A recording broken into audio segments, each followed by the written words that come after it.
अब scene shift होता है और हम यहाँ पर 4 फ्रेंड्स के एक ग्रुप को देखते हैं। ये लोग इस जगह पर कैंपिंग करने के लिए आए हैं और अब इन लोगों का टाइम यहाँ पर पूरा हो चुका है, जिसके बाद में अब ये सभी लोग इस जगह से निकलकर अपने घर की ओर चल देते हैं। रास्ते में वो पहले एक गैस स्टेशन पर रुककर वहाँ पर फ्यूल भरवाने के लिए रुकते हैं। अब इसी दौरान यहाँ पर एक अननोन लेडी आकर निक से हेल्प मांगते हुए कहती है कि उसके कार में फ्यूल खत्म हो गया है, तो क्या तुम मुझे मेरी कार तक के लिए लिफ्ट दे सकते हो। निक उसकी हेल्प के लिए मान जाता है, पर टायलर जो कि उसकी गर्लफ्रेंड है वह निक के बिना उसे पूछे एक स्ट्रेंजर को लिफ्ट देने के लिए उससे गुस्सा थी। खैर अब इस अननोन लेडी को कार में बैठा लेने के बाद में वो सभी लोग फिर से अपने रूट की ओर निकल जाते हैं और जल्दी इस लेडी की कार भी रास्ते में नजर आ जाती है, जिसके बाद में ये लेडी अब कार से उतर जाती है। मगर अचानक से वो लेडी फिर से वापस आकर इन सभी लोगों के ऊपर बेहोशी वाला स्प्रे डालकर इन सभी को बेहोश कर देती है। अब सीन शिफ्ट होता है और हम वो जगह देखते हैं जहाँ पर ये सभी लोग बंधे हुए हैं। अब तभी वहाँ पर कोई शख्स आकर टायलर के फ्रेंड डायन के नाखून को खींच लेता है, जिस पर ये जो भी लोग बंधे हुए थे वो अपने आप को छुड़ाकर जो लोग यहाँ पहले से थे उनसे फाइट करने लगते हैं। मगर सैम नाम का बंदा इन सभी लोगों को बताते हुए शांत करवाता है कि हम लोग भी तुम्हारी तरह यहाँ पर फंसे हुए हैं और हमने बस उस वीडियो के अकॉर्डिंग ये किया। इधर इन लोगों को नहीं समझ में आ रहा था कि ये लोग किस वीडियो की बात कर रहे हैं। अब इसके बाद में ये सभी लोग उस वीडियो को देखते हैं जिसमें एक लेडी बता रही होती है कि तुम सभी को यहाँ से निकलने के लिए मीटर में दिए गए टॉर्चर बार को 100% वो भी 22 आवर से पहले भरना होगा। अब इसे सुनने के बाद में ये सभी लोग चौंक जाते हैं, क्योंकि किसी को या फिर खुद ही को कोई टॉर्चर करना क्यों चाहेगा, मगर उन्हें ऐसा करना ही होगा क्योंकि इसके अलावा वो यहाँ से बाहर नहीं जा सकते। इन सभी के माइंड के पास में एक टूल लगा हुआ है जिससे इनके टॉर्चर होने पर माइंड से केमिकल रिलीज होगा, जिससे इस मीटर का परसेंटेज बढ़ेगा और ये लोग यहाँ से बाहर निकल पाएंगे। इनमें से एक बंदा ऐसा बिल्कुल भी नहीं करना चाहता, जिसके बाद में वो इसके खिलाफ जाकर वो अपने टूल को खोलने लगता है, मगर टूल को खोलने के जस्ट बाद ही उसकी मौत हो जाती है। इससे यहाँ पर बचे हुए लोगों को सबक मिलता है कि हमें ये टॉर्चर करना ही होगा, मगर किसको कितना टॉर्चर किया जाना है। इसलिए वो सभी लोग मिलकर एक रूल भी बनाते हैं। रूल ये है कि सभी लोग अपने आप को 6% के लिए टॉर्चर करेंगे और इस बात के लिए सभी लोग मान भी जाते हैं। अब सबसे पहले ग्रेग नाम का बंदा अपने आप को टॉर्चर करवाने के लिए रेडी हो जाता है, मगर ये इतना भी आसान नहीं होने वाला है। ग्रेग को एक टेबल पर लिटाया जाता है, उसे लोहे के रॉड से मारना शुरू किया जाता है और इसके बाद में एक नुकीली चीज से उसके ऊपर स्टैब किया जाता है। मगर जब इन सबसे भी मीटर ज्यादा नहीं बढ़ रहा था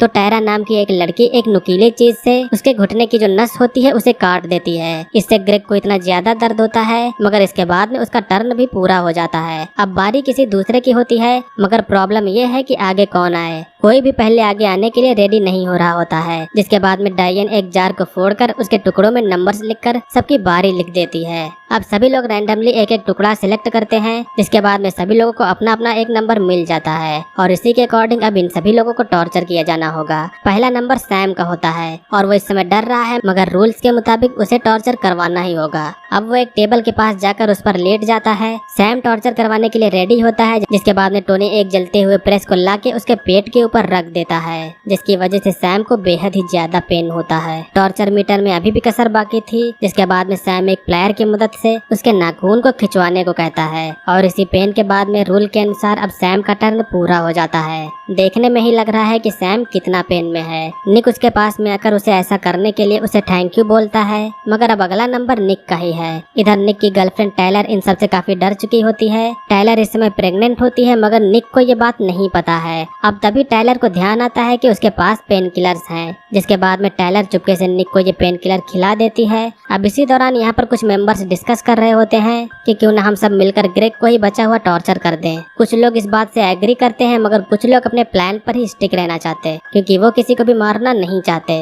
अब प्लान के अनुसार निक को टॉर्चर किया जाना शुरू होता है। उसे काफी देर तक टॉर्चर किया जाता है, मगर बाद में हमें ये पता चलता है कि निक को टॉर्चर करने पर ज्यादा परसेंटेज नहीं बढ़ रहा, और ऐसा इसलिए है क्योंकि उसने पेन किलर्स खाया था, जिसकी वजह से माइंड ज्यादा केमिकल रिलीज नहीं कर पा रहा। मगर इस तरफ बाकियों को ये बात नहीं पता था कि ऐसा क्यों हुआ। जिसके बाद में अब जिसका अगला नंबर होता है वो अपने आप को टॉर्चर करवाने से भी मना करने लगती है, लेकिन इनको प्लान के अकॉर्डिंग ही स्टिक रहना होगा। जिसके बाद अब बाकी लोग इस लड़की को जबरदस्ती पकड़कर उसका टॉर्चर करना शुरू कर देते हैं। इस तरफ निक के पास टायलर होती है, तो वो उससे माफी मांगते हुए कहती है कि मैं बस तुम्हारी हेल्प करना चाहती थी। इसी दौरान अब वो ये भी बताती है कि वो प्रेग्नेंट है, जिस पर पर निक अपनी हालत के चलते ज्यादा कुछ रिएक्शन नहीं दे पाता है, मगर इस बात को बाहर से टायरा सुन लेती है और तभी वो फिर बाहर जाकर सभी से बता देती है कि टायलर प्रेगनेंसी का बहाना बना के बचना चाहती है। लेकिन निक कह देता है कि चिंता मत करो, मैं उसकी जगह ले लूंगा। टायलर इन पेन किलर के बारे में भी सभी को बताती है, जिसके बाद में वो ये पिल्स ग्रेग को दे देती है क्योंकि उसकी हालत काफी खराब हो चुकी थी। टायरा बार बार इस बात के लिए मना कर रही थी क्योंकि वो ग्रेग पर ही सारा टॉर्चर करवाना चाहती थी,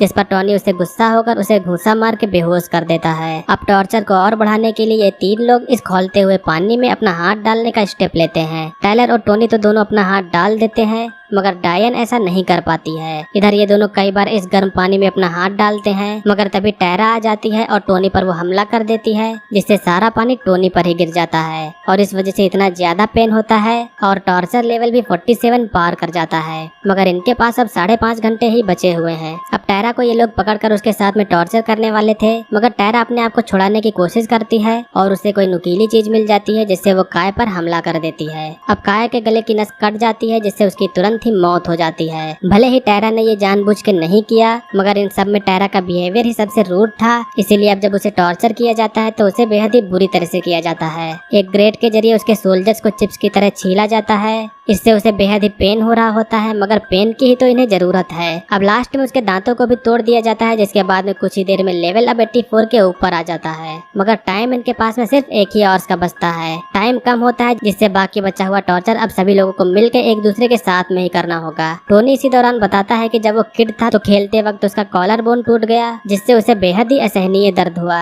और इसी दर्द को फिर से सभी के साथ फिर से एक्सपीरियंस करने के लिए यहाँ सभी एक दूसरे के कॉलर बोन पर मारना शुरू कर देते हैं, जिसके कुछ ही देर बाद अब आखिरकार ये जो लेवल है वो आधा घंटा पहले ही 100% कंप्लीट हो जाता है। अब फिर से वो वीडियो वाली लेडी आती है जो सबसे बताती है कि आपका टास्क पूरा हो गया, आप सभी लोग अब आजाद हो। सभी लोग अब बाहर जाने लगते हैं और निक इधर टायलर को छोड़कर बाहर चला जाता है। बाहर निकलते ही वो देखता है कि यहाँ पर सभी लोग मरे पड़े हुए हैं और ये जो भी यहाँ पर हो रहा है वो सैम ने ही मिलकर करवाया है। सैम टोनी के पेट में स्टैब करके यहाँ से भाग जाता है, जिसके बाद निक भी उसके पीछे उसे पकड़ने के लिए जाता है। इधर हम देखते हैं कि टायलर ग्रेग को घसीटते हुए उसे यहाँ से बाहर निकालने की कोशिश करती है, जहाँ उससे बात करने के दौरान उसे पता चलता है कि वो यहाँ की जासूसी करने आया था, लेकिन इसके बाद वो यहाँ पर ही कैद हो गया। अब इन सब के बाद में यहाँ ग्रेग की मौत हो जाती है। उसकी मौत के बाद कोई साउंड बजने लगता है, जिसके बाद में ये मीटर फिर से 0 हो जाता है। इधर निक सैम के पास आकर उससे पूछता है कि उसने ऐसा क्यों किया, जिसके बाद लड़ाई करने के बाद में निक सैम को चाकू से स्टैब करके उसे मार देता है। इधर अंदर टायलर फिर से यहाँ फंस चुकी है, जिसके बाद में वो अब अपने आप को टॉर्चर करना शुरू कर देती है। टायलर ही एक ऐसी थी जिसे सबसे कम टॉर्चर किया गया था, मगर उसकी किस्मत के चलते उसे फिर से अब टॉर्चर होना पड़ेगा। मगर इसी सब के दौरान अब यहाँ पर टायलर की भी मौत होती है। इधर निक अपने आप को बचाते हुए यहाँ से बाहर निकलता है। अब हम कुछ समय बाद का सीन देखते हैं जहाँ निक बिल्कुल सही सलामत है, मगर उसे टायलर की याद हमेशा आती रहती है। अब तभी उसे वही गैस स्टेशन वाली लेडी दिखाई देती है। निक उसका चुपके से पीछा करता है, जिसके बाद में वो अब उसको पकड़ लेता है। आखिरकार अब आगे क्या होगा इसका अंदाजा आप लोग खुद ही लगा सकते हैं और यहीं पर इस मूवी का एंड होता है। सो दोस्तों ये थी 2011 की एक टॉर्चर से भरी हॉरर मूवी का एक्सप्लेनेशन। उम्मीद करता हूँ कि आप लोगों ने इस मूवी के एक्सप्लेनेशन को एंजॉय किया होगा। मूवी का एक्सप्लेनेशन अगर आपको पसंद आया है तो वीडियो को लाइक करिएगा। चैनल पर अगर आप लोग नए हो तो सब्सक्राइब करिएगा। आज की वीडियो के लिए बस इतना ही, मिलेंगे अगली वीडियो में। तब तक के लिए बाय, जय हिंद, वंदे मातरम।